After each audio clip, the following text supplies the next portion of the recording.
We usually think of time in prison as a result of crime or a failure in criminal justice, but incarceration can also be viewed as part of a pipeline that stretches from one end of life to the other, or even between generations, along with marking a racial divide.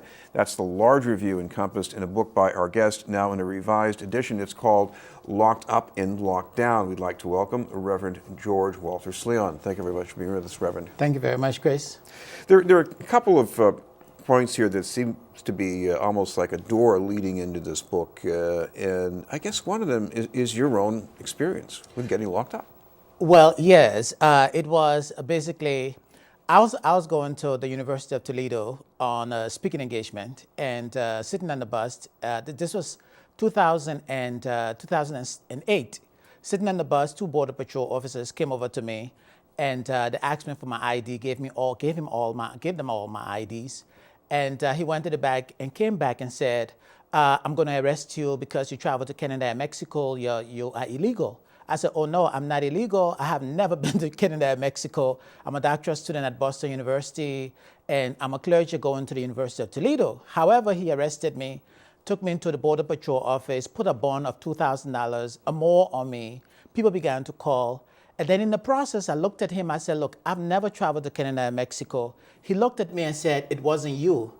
But instead of telling me to get my bags and said, for me to continue my journey, instead he whisked me off to the federal detention facility in Batavia, New York, where I was detained for about 5 days.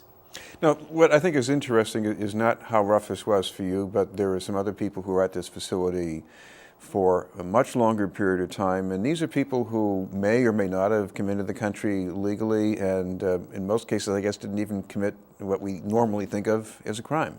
Right, and in there, I met people who had been there for more than 6 months, and they've got nowhere to go. They didn't know anybody. They had just come into the country. Take, for instance, this gentleman from Ghana. He had just come into the country and was traveling from Massachusetts going to Alabama. And he was arrested, and all of his contact information were taken away from him. And he had been there for quite a while when I met him, you know. But unfortunately, and what I did realize, again, prior to that, I was doing a little research, which we're going to be talking about. But it was just the fact that you had close to 70 to 75% of those behind bars were men from Africa and the Caribbean.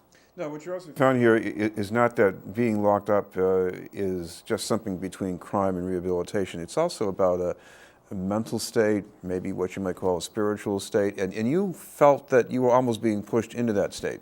Yeah, personally, because I started the research actually in 2007 as a result of a course I was taking on Hegel, a German philosopher. We're reading his book, Element of the Philosophy of Right, at BU, and in his book, Element of the Philosophy of Right, Hegel believes on crime and punishment that once a criminal, always a criminal.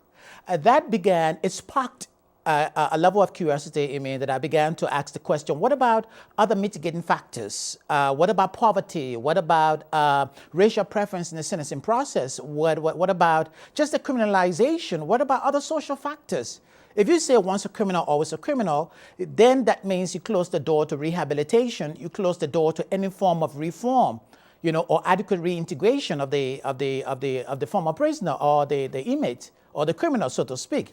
And as a result of that, it was the spring of 2007, and by the end of the semester and the summer of 2007, I had a manuscript of about 250 pages. Okay, and that was when I did publish the first part of the book. But then in 2008, I did have this experience. It was as a result of this experience that when I was arrested and began to think, it's like the moment I was arrested and taken to the Batavia detention facility, it's like I forgot about everything. But then it came back to me that I was doing this particular research, you know, and that's when it connected. And I began to ask these guys that I was with, how long you've been here, and then began to experience the connection between the high rate of incarceration of black men for crimes as criminals in the U.S. criminal justice system, and the high rate of detention and deportation of African or Caribbeans in the criminal justice system and in the immigration system of the U.S. as well. Most of the time, we don't make that connection. Okay, but on a racial level, some of the highest group of people that have been deported and arrested as illegals are black men from Africa and the Caribbean as well. Now, I know you talk to other people there and you listen to them partly because you're an academic and theologian, but how did that feel once you sort of switched that on and you started tuning into people around you? Well, it was actually very existential, very, very existential. It was like coming to the felt level of these people and to understand their plights and to understand the problems, you see, to the extent to which it was absolutely very, very sympathetic and very emotional. You see, because take, for instance, the man that I met from Ghana, he began to weep. He wept, for several minutes, asking, why did I come here? Why is this happening to me? He's got no contact with anybody. His relatives, he doesn't even know where they are or how to contact them. That's the pathetic situation of people that are locked up, especially considered illegals, in the detention facilities around the country. Well, your book brings out the problem we've heard before about how prison is part of a cycle that keeps making things go wrong over and over again. But one way out of that is restorative justice. Explain what that means or what it should be. Well, restorative justice is a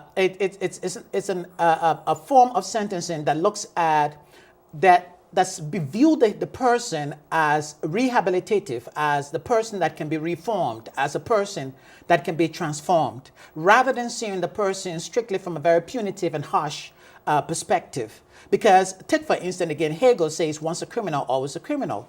Hegel refuses to grant any person who offends the society or offends the state any form of a second chance. He does not believe in deterrence. That's the retributive form of sentencing and punishment, in contrast to the restorative justice system, which sees the person as a candidate for rehabilitation and brings the person and the offended person together and the community to make amends. Well, this isn't just about Hegel and his philosophizing, because at least in some states in this country, even if you commit the crime and you pay the price and you come out, you still are denied certain things. You're still classified as something less than like a normal human being. Exactly, and that's the major reason why I was curious about Hegel, because in the criminal justice system in the United States at this particular time, once you are a convicted felon and you have a criminal record, it's difficult for you to get housing.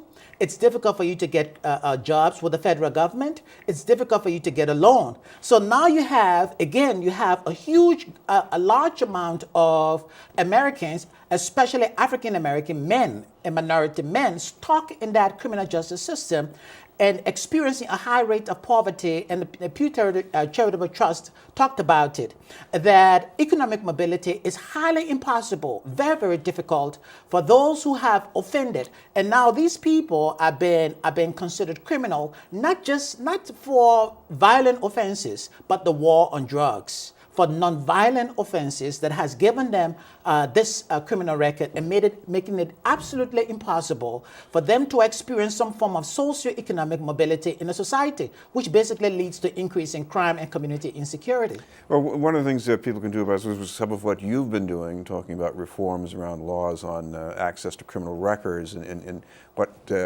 needs to be done about helping people get rehabilitated. What else needs to be done? I think there has to be an investigation in the war on drugs, and the book talks about it. Let there be this war that was waged by President Nixon in 1971 has now become a failure. A lot of researchers and analysts have looked at the war on drugs and have concluded it's an abysmal failure. Okay, with more than $1 trillion being spent on this particular war.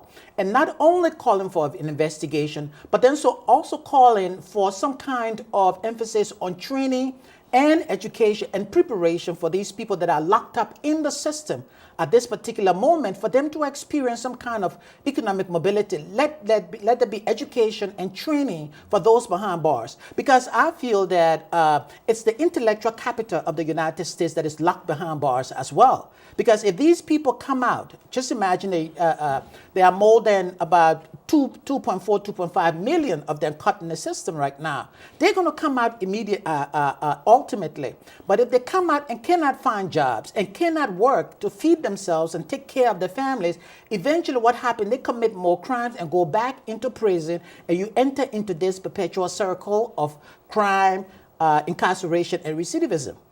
The other problem you talk about is, aside from questions of racial identity, there is the sense of racial divide being perpetuated. You talk about Du Bois talking about this, and you see this prison phenomenon doing more. Yeah, Du Bois talked about the U.S. criminal justice system fundamentally from its formative stage being put together basically so as to re-enslave blacks. That's his argument. Okay, this was after the Emancipation Proclamation, when every white man ipso facto was a policeman who arrested any black person and then put them in jail.